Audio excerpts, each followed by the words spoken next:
Hey, what's up, everybody? I'm sitting here with Jason David. This is an incredible man of God. We go way back. Doing ministry together and watching God move in San Diego. And then now you're in this unique position where you're traveling all over the United States, bringing a message of hope, telling your story about how you've survived cancer, but you've not only survived cancer, you've taken the dreams and the aspirations that were birthed in your heart from God, and you're literally echoing that to the nation on every rooftop and every platform that God gives you influence in.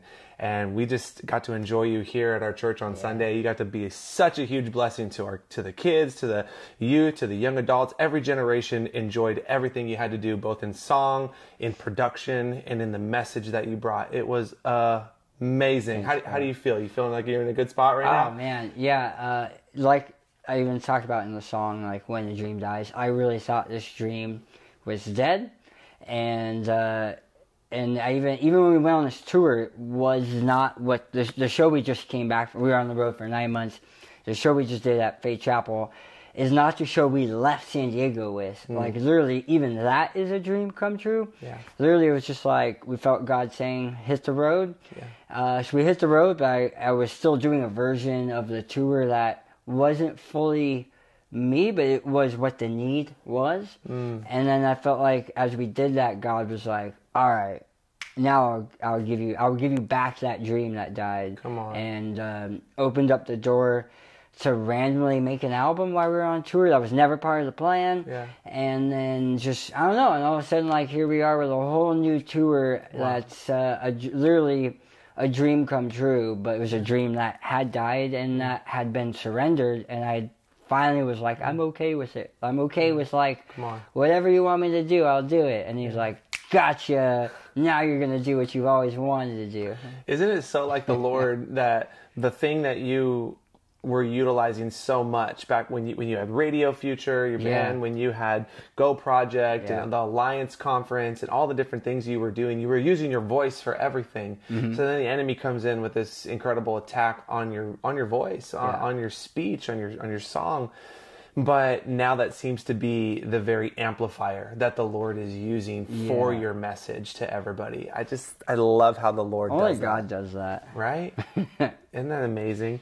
I have to ask you, and this is really just the one thing I wanted to settle on, and because I think people would love to hear this, is you're in this unique position in that you're in oftentimes a different church every single week, and not just in a particular region, but you're traveling all over the United States. You just did a tour. You hit 22 states. So I mean, so almost half the states. 28,000 miles. 28,000 miles. And they're all different denominations too. It's not even like the same. It's like. So my point is that you have a unique perspective. Your finger on the pulse of what's really happening in the landscape of the body of Christ. Yeah. You're experiencing that in multiple denominations, multiple backgrounds, all kinds of different cities and cultures and geographic, ecosystems all across the United States. You're there. You're bringing this message that God's put in your heart, but you're seeing it really land like a seed being sown into all kinds of different soils. What are you seeing that the Lord is doing in the body of Christ by and large across America, and how is your message being received? I think the two things I'm noticing. One, there's certain types of churches where I feel like the reason maybe why God has me going there, because we've done some interesting denominations where I'm like, do you know what I do? Like, you've seen my video. Like, why did you invite me? Like, this is going to be outside your comfort zone. And it's been amazing, like, the doors I've opened, like, denominations you would not think would have me do what I do are open to it. So that's one. That's kind of new for American churches. There's becoming less and less of those barriers of this is how we used to do things, because there's a realization that how we used to do things will not survive in 50 years. Every church that's holding on to what hasn't been working will not exist in 50 years. And, like, they have to change. and there's a realization of that. So it's like, well, if what you're doing is working, even though it makes us uncomfortable, we're going to let you do it. So part of what I feel like I'm doing is I go to churches where people have been saved for a long, long time, but the heart of Jesus just, they're not demonstrating that, because the churches are demonstrating, like, here's what we are against. And all these churches are known, or not these churches, but like the church in America is known for what it's against. So like we have all these people who now hate Christianity, hate religion, hate Jesus, simply because they feel hated first. They feel like, well, Jesus hates me because Jesus' followers hate me, and they've made it very clear. So now there's this revenge happening in America, and we call it an attack of Satan, but we kind of created the villain because we told a bunch of people that we're against you, and so now they're like against us, and now we're like, oh, we're being persecuted, but we persecuted them. And so I'm going into some of these churches that are old, like we're in churches that are 200 years old. Whoa. And some of the things you were doing, I know, like when we did the toilet paper on Sunday, I feel bad sometimes because I'll be in a church that was built during the Civil War, and I know they've never had a toilet paper launcher in their church. And so sometimes I'm like, I don't know. But I think what we're doing, we go in and we're breaking the spirit of religion, and we're trying to bring back, like, this is Jesus, this is his heart. Like tonight when I'm preaching to the young adults, I'm just going to be preaching about the heart of Jesus.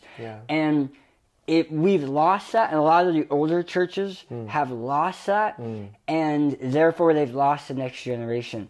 So we go in, and it's just kind of a reminder of like, look what Jesus did for you. Come on. But he didn't just do that for you, he did it for the Romans as they were nailing him to the cross.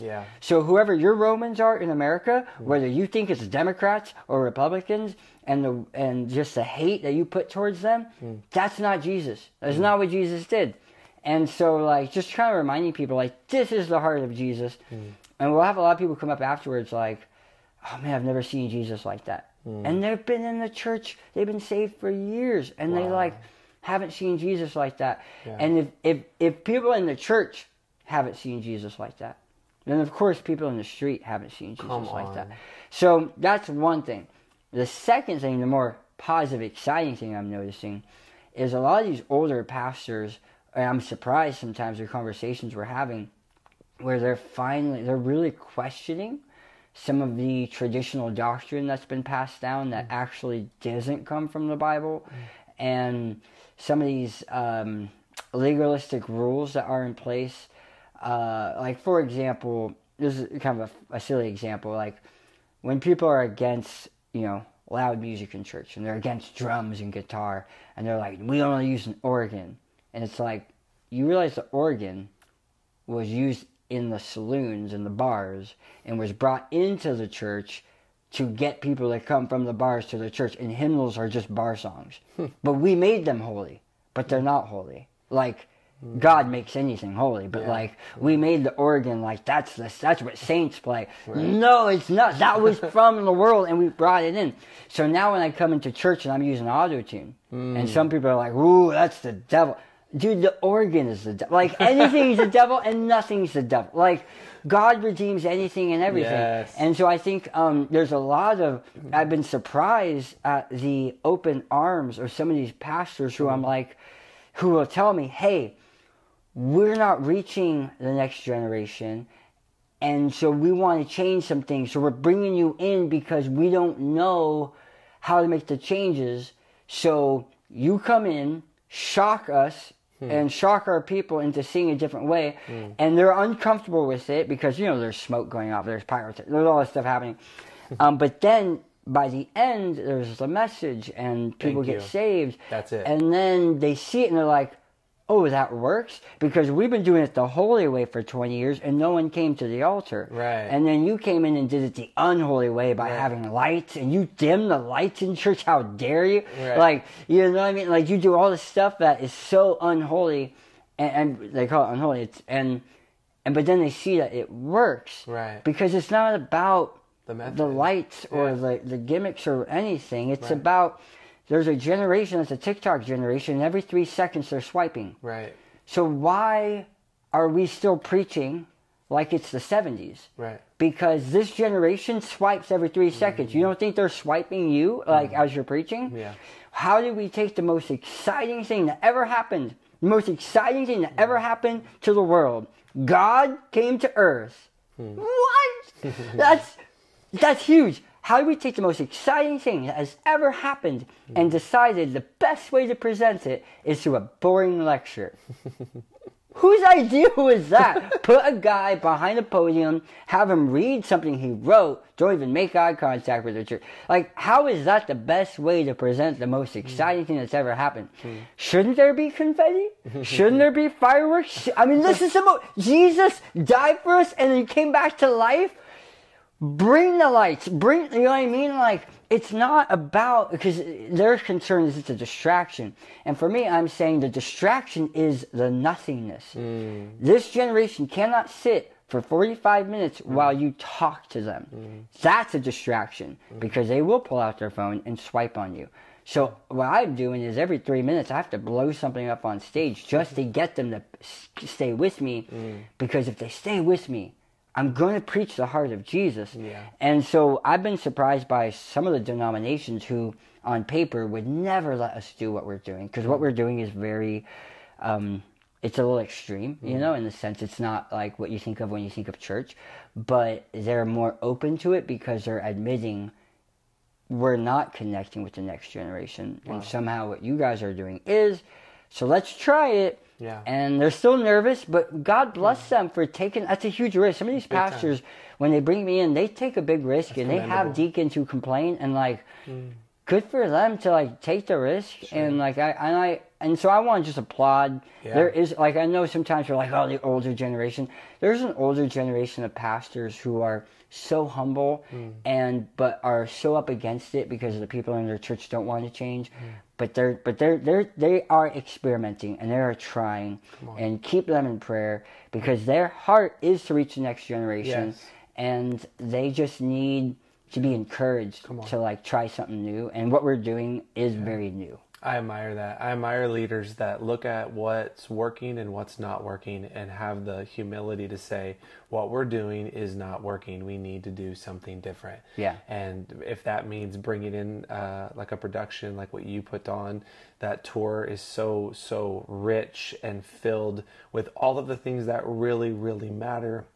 And it's going to reach the next generation, but even the older generation is also loving it. Like, I can just say for us, did our kids absolutely love it? Did our youth absolutely love it? Of course. But you even told me a story of, well, you know, one individual in particular who was an older gentleman that came up and was able to say, one of your songs hit me right where I needed it. Yeah. Because I have somebody in my life that is struggling with dementia, and I'm struggling to minister to my wife on a consistent basis, knowing she doesn't know who I am. And your song about not giving up was everything that I needed to hear in this moment. So like, with tears in his eyes, you know, even though it might have been packaged in a way that he maybe wouldn't be familiar with, the message hit so hard in his heart. That's what he's going to remember. And that's the point. That's it. Because if people are bored, they're not going to remember the message. Right, exactly. And so when we do these other things to keep, because, you know, our generation, this is how we, everything is blah, blah, blah, blah, blah, blah. And so we're like, well, in the church, it needs to not be that. And, you know, some pastors were like, we shouldn't have to do that. And I'm like, yes, we shouldn't have to, but we do. Yeah. So are we just going to let the next generation, are we just going to lose them? Yeah. Or are we going to change? Even Jesus, and I tell people this all the time, even Jesus, right before he preaches the greatest sermon ever preached, the Sermon on the Mount, at the very end of Matthew chapter 4, what's he doing? He's casting out demons. He's healing the sick. He's doing the stuff that's drawing the attention of the people. So everybody's wide-eyed, captivated, because they just saw somebody healed or delivered or whatever, and they're so blown away by what happened. Then Jesus is like, wow, isn't that incredible? That was the demonstration of the kingdom I'm about to talk to you about. So everybody sit down. I got something to tell you. So he still was able to bring the message, but he had the captivated attention of the people. And that in his day was a great way of saying, pay attention. There's power here. There's something you need to be attention to.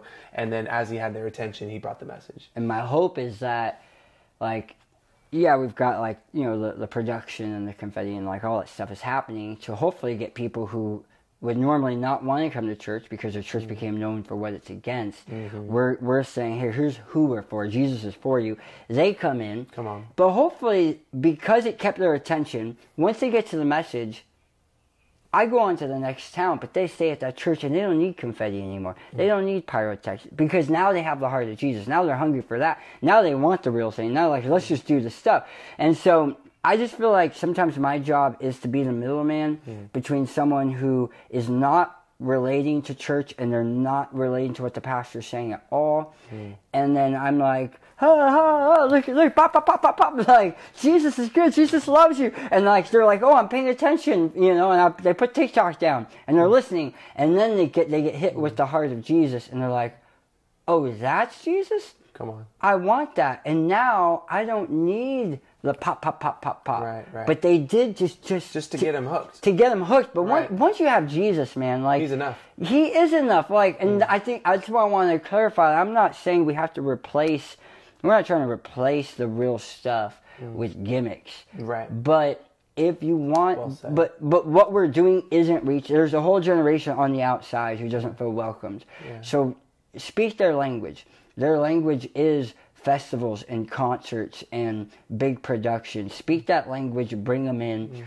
They meet Jesus. Then they don't need that stuff. Yeah. And then I move on to the next town to other people who you know, reach those who aren't. But hopefully your church is now growing with people who are now like hungry, and then they just want the real thing. Now let's get them baptized. Now let's get them filled with the Holy Spirit. Now let's, you know what I mean? Like, and they don't need the gimmicks anymore. So I think that's my niche, and I've been surprised how many churches in America are letting me experiment. And I'm talking like almost every denomination, like. Churches in pews wearing robes are letting me do this. I can't believe it. It's so crazy. But God bless them, pray for them, because they just want to reach young people. They want to reach everyone. Yeah. They want to reach people. And, like, God bless them for being willing to, like, you know, take the risk. It's a risk for some of these pastors to do this. Well, good for you, blazing trails that other people can follow suit. And so you're doing it, man. You're putting incredible tools in the hands of leaders that really do want to reach the next generation effectively, and you're giving them a fun and easy way to do that. So I just want you guys to know, if you're interested in booking Jason to come and to minister, not only will you be tremendously blessed, your people will be changed. They really will. The music, the production value, the message that cuts to the heart, it's really, really amazing. And then I was telling you over lunch the other day that one of the reasons why our kids were so tremendously blessed, my son in particular, Judah, was simply because you're like helping disciple him on a weekly basis. Yeah. And that's because we're part of the My Tribe family. We have a subscription to you guys, and we are utilizing your content on a weekly basis. Yeah. Why don't you give them a quick 30-second kind of nutshell of what that looks like? Yeah, so basically we try to create a video streaming platform where we just take kids, families, youth groups, small groups through the Bible in chronological order, Genesis through Acts and beyond, so that after a year, like, kids, families, parents, teens, all ages really will have a deep understanding of the entire story of the Bible and a greater love for Jesus and an understanding of His love for them. Yeah. And of course, we incorporate, you know, comedy and visual effects to once again to capture the imagination of a younger generation that is used to distraction. Right. But in the end, as a 30-minute episode, keep their attention, because by the end we are giving them deep biblical truths, introducing them to the characters and the stories, and they're getting it. They're understanding from Genesis through Acts, like, the story of the Bible. And so it's cool. A lot of churches use it as their midweek. I think you guys use it as a midweek service. And what's really exciting about that is not only are the kids getting the Bible in chronological order and understanding it, where Jesus, some of the stuff He said makes a lot more sense when you understand the backstory. But on top of that, then when we come to their church, like, kids, there's this like excitement of like oh, like we've been a part of their story and their life for the last year. Yeah. And so it's very exciting to get to meet those people in person, and you know, kind of hopefully try to be kind of like Paul and just visit the churches that you've gotten to partner with. Well, it's working. It's absolutely working. So anyways, I hope it's been a blessing for you guys. I hope that as you're chewing on some of these thoughts that he dropped and kind of thinking about how this may fit into your context, I pray you're encouraged. God's doing amazing things all around the nation. Amen. So keep praying for this man. Pray for his family as they go all over the nation doing what God's called them to do. I know it'll continue to be a blessing. God bless you guys. Thanks for joining us.